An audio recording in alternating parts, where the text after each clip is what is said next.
ಬೆಂಗಳೂರಿನಲ್ಲಿ ಬಿಡಬ್ಲ್ಯೂಎಸ್ಎಸ್ಬಿ ಗುಂಡಿಗೆ ಬಿದ್ದು ಬೈಕ್ ಸವಾರ ಸಾವಿಗೀಡಾಗಿದ್ದಾನೆ.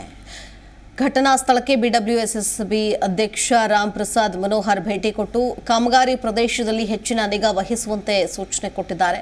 ಅಧಿಕಾರಿ ಹಾಗೂ ಗುತ್ತಿಗೆದಾರರ ಲೋಪ ಕಂಡು ಬಂದಲ್ಲಿ ಶಿಸ್ತು ಕ್ರಮ ಜರುಗಿಸಬೇಕು ಅಂತ ಹೇಳಿದ್ದಾರೆ. ಭೇಟಿ ಸಂದರ್ಭದಲ್ಲಿ ಕಾವೇರಿ ಯೋಜನೆ ಮುಖ್ಯ ಇಂಜಿನಿಯರ್, ಕಾರ್ಯನಿರ್ವಾಹಕ ಇಂಜಿನಿಯರ್ ಸೇರಿ ಹಿರಿಯ ಅಧಿಕಾರಿಗಳು ಕೂಡ ಉಪಸ್ಥಿತರಿದ್ದರು.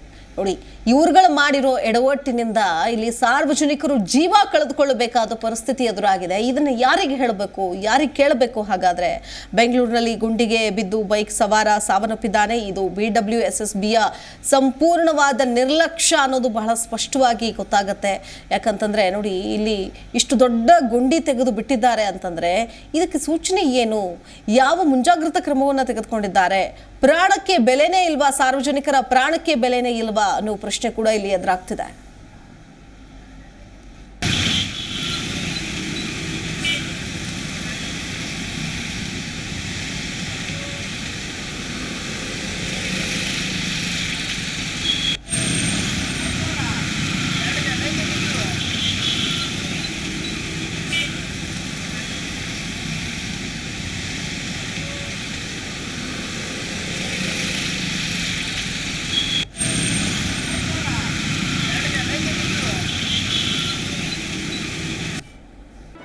ಜಿ ಕನ್ನಡ ನ್ಯೂಸ್ ಈಗ ನಿಮ್ಮ ಮನೆಯಲ್ಲೇ ನೋಡಿ.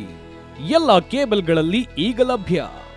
ಸನ್ direct 292, Jio TV 1334, U digital 162, city cable 51, GTPL 17, Abhishek cables 821, rock line telecommunication 51, Shri Basaveshwara number 60, Vinayaka digital number 53, in digital number 896ರಲ್ಲಿ ನಿಮ್ಮಿಸ್ತದ ಜಿ ಕನ್ನಡ ನ್ಯೂಸ್ ನೋಡಿ ಆನಂದಿಸಿ.